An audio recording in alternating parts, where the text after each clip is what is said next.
Nous restons avec la constitution de Dieu pour le présidentiable, Deutéronome 17, verset 14 allant.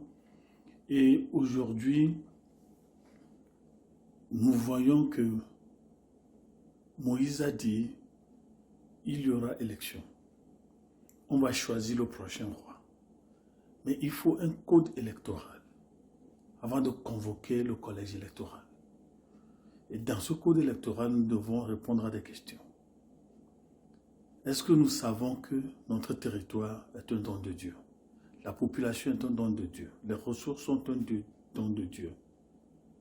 Mais bien plus, est-ce que nous possédons notre nation? Est-ce que nous y avons mis notre demeure? Est-ce qu'il y a consensus? Est-ce qu'il y a solidarité? Est-ce qu'il y a collégialité? Et ces dispositions générales du code électoral de Moïse, les qualifications personnelles d'un présidentiable. Il ne faut pas avoir beaucoup de chevaux, c'est-à-dire il ne faut pas compter sur l'armée pour faire la politique. Autrement dit, l'armée ne doit pas être la force motrice de notre succès politique, de notre pouvoir. Il faut que le leader soit la voix du peuple. Vox populo, vox Dei. La voix du peuple, la voix de Dieu. Même si ce n'est pas à 100% vérifié. Mais est-ce que je suis élu par le peuple?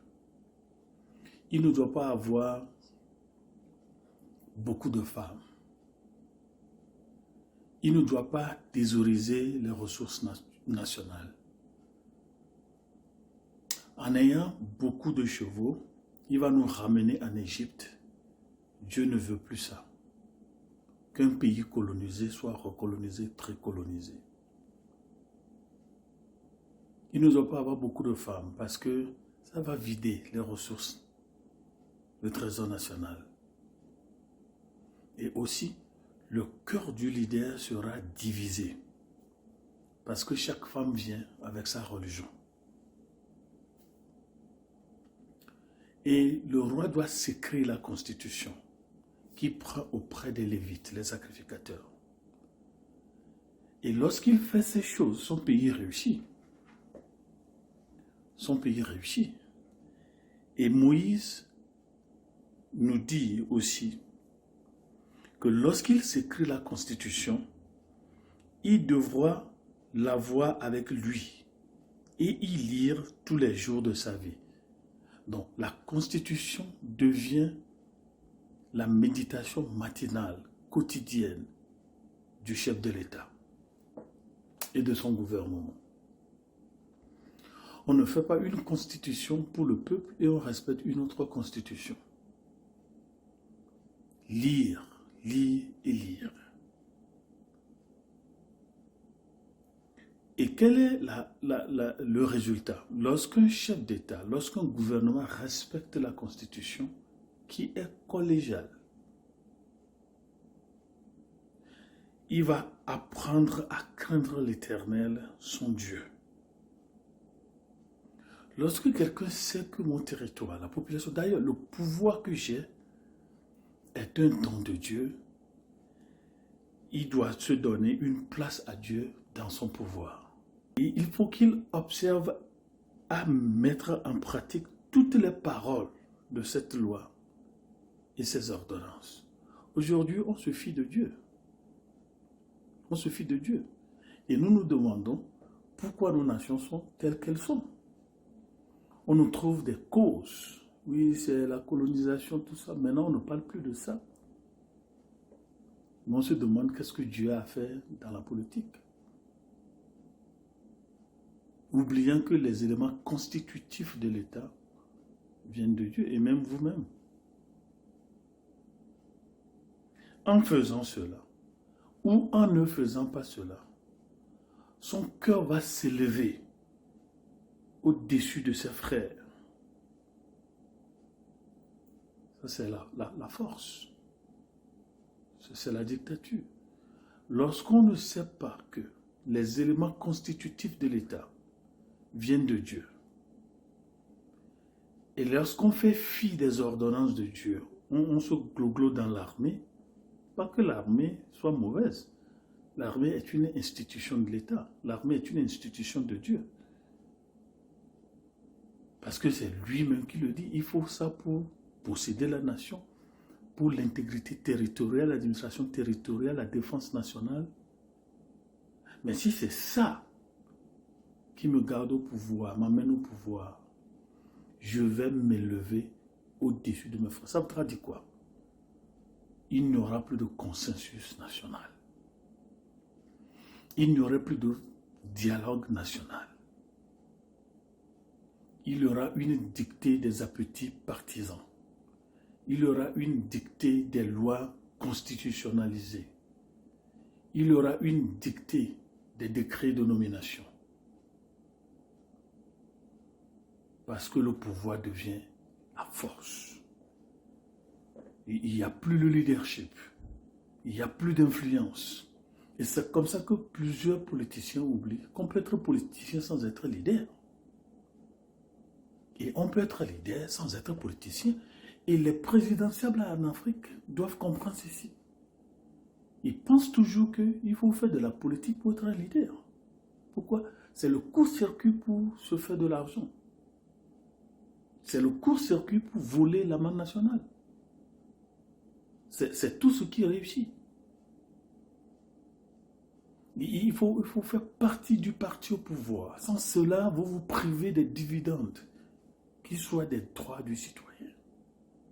Et Dieu explique comment nous sommes arrivés là-bas.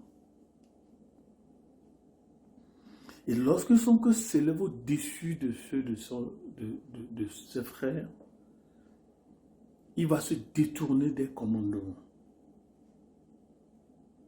Alors que Dieu ne veut pas que le pouvoir aille à gauche et à droite. On dit ceci aujourd'hui, demain on dit autre chose.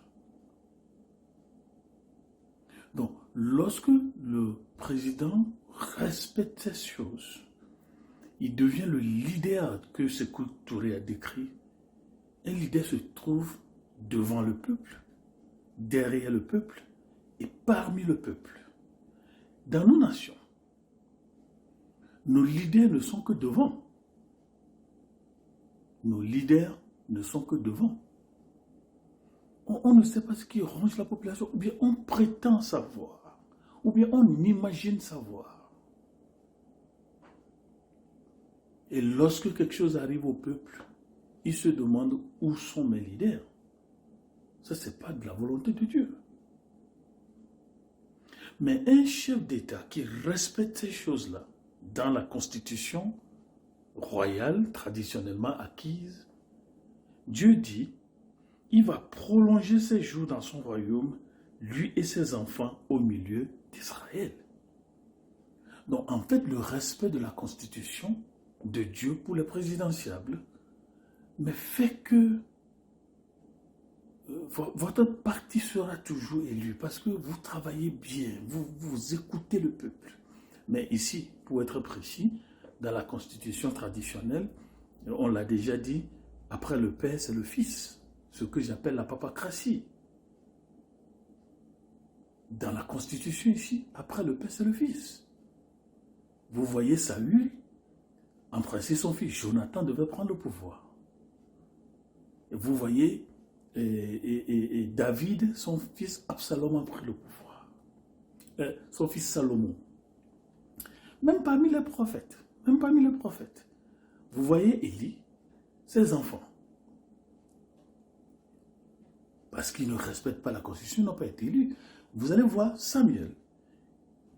Il voulait nommer son fils. Et c'est là où Israël a voté une énième république. Est-ce que nous voulons une Afrique qu'on décrit de façon superlativement bonne, prospère, économiquement, politiquement? La démocratie est-elle libérale ou illibérale? La libre circulation des biens et des personnes est-elle une réalité?